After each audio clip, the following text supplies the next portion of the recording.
They say you die twice. The first time that you go, and the last time anybody ever mentions your name.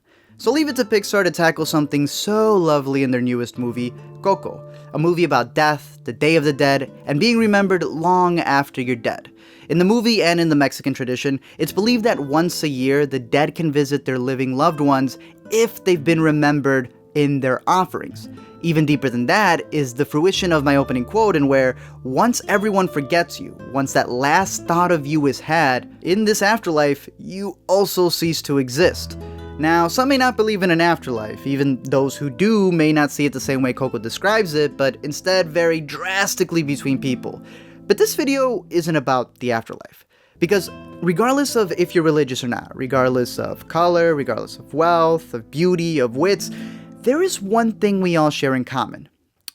We all gonna die. If it's not the living things or the nice things that we want to find in common with each other, then we'll find it in death, since it's inescapable for every human. But whether you're remembered after death doesn't have to be.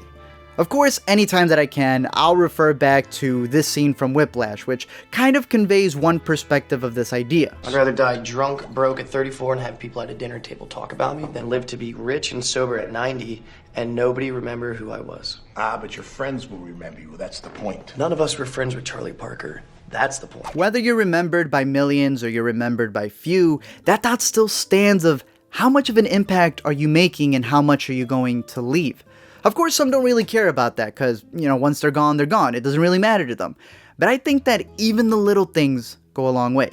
Just like at Pixar, every movie that they make takes a lot of work, and that takes a lot of people. And that's why in every single Pixar movie, they dedicate it to those who passed away during production right at the end credits.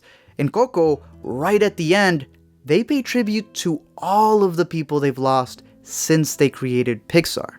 Because even though we, the viewers, don't know who those people are, they played a part in bringing to life some of the movies that probably changed some of our lives. And so I think about what impact I'll make, not just to strangers, though I hope I can help them, but to those who are close to me, my friends, my family. The twist in Coco, as I warned in the beginning, is that Hector is actually Miguel's great-great-grandpa, who left his family for music. He could have followed that, and he could have been remembered that way and could have become an icon to many, but he chose to be remembered by his few. And so he quit and he went back. Only it was a little too late. The title of the movie comes from his daughter named Coco, who is the last person who remembers him, but she's dying, and so he's on the edge of disappearing. I found that interesting because the tension of the movie hinges on Coco's time left on Earth and her being the last person to ever think about Hector, when really, the rest of the family kind of knows who he is. So much so that they banned music from their entire lineage because of him. But the difference I noted was that they only knew of him. They only knew him from a distance. They only knew him because of this ripped up picture that was passed down from generation to generation, while Coco was the last person to truly know who he was. Now, whether there's an afterlife or not, that depends on your own faith, but the impact you leave on the present life that we're living depends on your actions. As far as I know, Pixar magic isn't real, so we can't go on these types of magical adventures to learn our lessons, but we can take away something by watching them. We can learn to open up and not hide a part of ourselves to the ones that we love. We can choose to be remembered long after by being there and supporting our family.